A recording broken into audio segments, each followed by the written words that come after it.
Assalamualaikum warahmatullahi wabarakatuh. Jumpa lagi pada channel Belajar Seni Rupa. Nah, pada video kali ini Pak Widi akan sharing ke kalian. Kita akan belajar mengenai tentang materi seni lukis. Ya, langsung saja kalian lihat. Hari ini kita akan belajar mengenal dalam ruang lingkup aliran atau gaya lukisan. Dibagi tiga. Ya, ingat-ingat. Jadi gaya dalam melukis itu ada tiga. Yang pertama ada aliran yang namanya representatif. Nah, dilihat itu adalah lukisan yang penggambarannya itu dari keadaan nyata dari kehidupan alam. Ya, lukisan itu nyata. Lukisan itu mengambil objek yang ada di alam. Yang termasuk ke dalam lukisan representatif adalah, silakan disimak, ada naturalis atau alam, realisme dari kata real, nyata, dan romantisme. Romantisme dari kata roman atau cerita zaman lampau, peperangan dulu. Kemudian yang kedua, setelah representatif ada yang namanya deformatif, yaitu lukisan yang penggambarannya itu merubah bentuk dari aslinya, sehingga lukisan itu memiliki bentuk baru atau digayakan dalam model baru. Jadi bukan lagi mirip dengan aslinya ya. Aliran yang masuk ke deformatif ada aliran ekspresionisme dari kata ekspresi ya, mengungkapkan jiwa. Kemudian ada impresionisme, melukis dengan kesan saat itu juga. Dan ada surrealisme dari alam mimpi, dan kubisme dari kata kubus, yaitu bentuk geometris. Bentuk geometris seperti kotak, kubus, lingkaran itu. Yang ketiga ada gayanya itu non representatif. Jadi suatu bentuk yang sulit dikenali, lebih menekankan unsur garis, kemudian bentuk, warna, terbebas dari bentuk alam. Contohnya alirannya abstraksionisme. Tadi kalau kamu lihat di gambar yang pertama itu ada lukisan yang hanya cuma coretan cat, ya, hanya coretan cat. Gak ada artinya. Kalau kita lihat apa sih artinya, gak ada artinya sebenarnya. Itu pengungkapan si seniman saat itu juga. Dia berekspresi dengan cara menggoreskan, mencipratkan, ya, tapi dengan komposisi yang pas, yang enak dilihat. Itu abstrak. Jadi nggak ada bentuknya, nggak menurut di alam. Itu. Dari sini sudah paham? Pak Darman sudah paham? Kemudian kita lanjut yang pertama. Nah, kita mengenal aliran atau gayanya. Nah, yang pertama masuk ke aliran representatif atau keadaan nyata pada kehidupan alam. Tadi kan ini contohnya ada naturalis, ya, dari alam penggambarannya, dari kata natural untuk alam. Senimannya silakan disimak. Ada Basuki Abdullah Suryo Subroto, Mas Bernadi, Wakidi, Claude Monet, Peter Paul Rubens, John Constable, Thomas Cole. Nah, ini dihafalkan ya, keluar ulangan. Itu contoh karyanya. Kuda ya, itu alam ya, masuk ke alam. Ini pemandangan alam. Jadi naturalisme itu penggambarannya alam. Itu karya-karya seniman Nusantara dan seniman mancanegara. Tuh ya.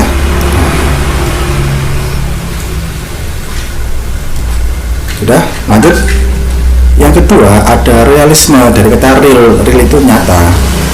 Jadi aliran lukis yang penggambarnya itu sesuai kenyataan hidup. Kebanyakan itu penggambarnya sosok manusia ya, dalam kehidupan sehari-hari. Senimannya ada Trubus, Wardoyo, Ichi Tarmizi, ada Dulo, ada Rembrandt, ini dari negara ya, Giotto di Bandone, Francisco de Goya. Nah, dilihat. Jadi kebanyakan objeknya itu berwujud orang, ya, sesuai dengan kenyataan itu. Jadi orang itu berpose seperti itu, kemudian langsung dibuat lukisannya, ya. Itu realisme. Kemudian lanjut ada romantisme, bukan dari kata romantis ya, tapi dari kata roman. Roman itu penggambarannya tentang peristiwa yang dramatis atau bercerita zaman perang masa lampau. Jadi lukisan itu kalau kita lihat itu ada kelihatan itu seperti sedih, rasa ketakutan, kegetiran, ya. Senimannya ada Raden Saleh, itu master juga ya. ada John's Contable, ada Tutur, ada itu juga ada 3 ya. Dilihat lukisannya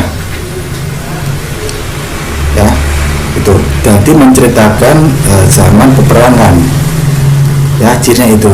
Jadi orang atau objek dalam lukisan itu biasanya itu merasakan ketakutan atau kegetiran, itu ciri dari romantisme ya ini. Nah, kita lanjut ke yang kedua, deformatif, yaitu perubahan bentuk yang diambil dari bentuk aslinya sehingga menghasilkan bentuk baru namun tidak meninggalkan bentuk ciri aslinya. Jadi si seniman itu melukis meniru suatu objek, tapi objek itu mereka ubah ya bentuknya, tapi masih bisa kita lihat bahwa yang mereka gambar itu sebuah objek yang bisa dipahami. Nah, yang pertama ada aliran ekspresionisme dari kata ekspresi, pengungkapan jiwa ya, ekspresi dari seniman. Seniman itu berekspresi melalui karya lukis ya. Nah, aliran lukis yang penggambarnya sesuai ungkapan jiwa si pelukis, dilakukan dengan spontan. Jadi mereka itu melukis spontan ya, sesuai dengan ungkapan ekspresi mereka, jadi secara spontan. Nah, senimannya ada yang pertama Avandi, itu maestro di Nusantara ya. Ada Vincent van Gogh, itu dari mancanegara. Dilihat lukisannya. Nah, ini karya Avandi ya. Jadi Avandi ini kalau kita lihat ciri lukisannya, dia punya ciri. Seniman lukis yang terkenal itu karyanya dia punya ciri. Jadi orang melihat karya itu tahu siapa pembuatnya ya. Itu namanya ciri pada lukisannya. Nah, Avandi ini cirinya itu goresannya kasar ya. Dilihat ini gambar ayam jago yang lagi bertarung ya, meskipun hanya coret-coret saja tapi punya nilai estetika yang tinggi. Nah, ini juga karya Avandi, dilihat hanya cuma coret-coret saja. Ini bentuk barong ya di Bali sana ya, hanya coret-coret saja. Ini ciri Avandi. Kamu nanti kalau cari di internet, kamu cari Avandi, pasti lukisannya itu gitu, goresannya kasar, itu cirinya. Nah, kemudian ini karya Vincent van Gogh ya, ini maestro mancanegara. Kamu lihat karyanya itu ya. Jadi tiap seniman yang terkenal itu pasti ada ciri-ciri dalam karyanya. Kita tahu melihat lukisan si A misalkan, kita tahu cirinya itu apa. Ya, kayak Avandi itu cirinya seperti itu. Kemudian yang selanjutnya ada aliran impresionisme. Impresionisme itu adalah aliran lukis yang penggambaran itu sesuai dengan kesan saat objek itu dibuat saat itu ya, jadi memiliki kesan sesaat. Nah, senimannya silakan kamu lihat, ada Sujoyono, Claude Monet, George Seurat, Paul Gauguin. Nah, itu ya. Jadi seniman itu membuat karya itu, membuat objeknya itu langsung saat itu juga ya. Itu impresionisme, termasuk ke aliran yang dari ungkapan perasaan tadi, berekspresi ya, bersama.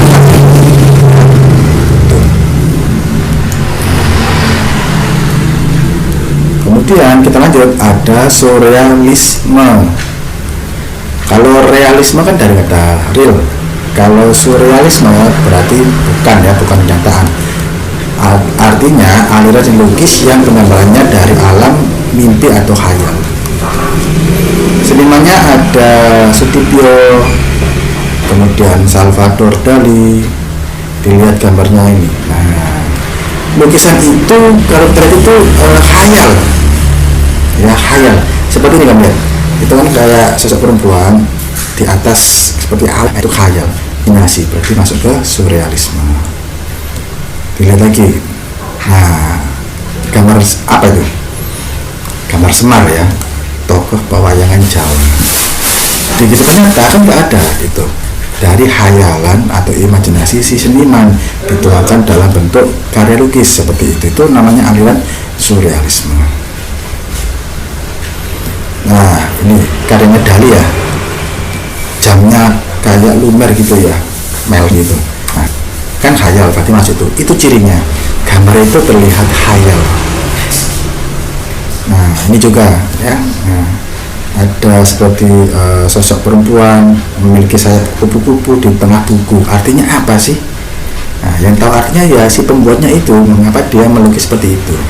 Itu dari pengekspresian atau ungkapan jiwa, ya, dari alam imajinasi atau khayal. Itu surrealisme. Lanjut.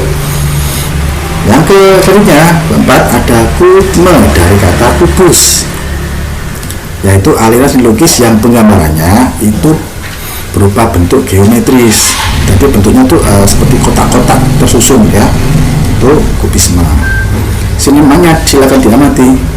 Ada Bud Mukhtar, kemudian Sri Hadi Sudarsono, ada Fajar Siddiq,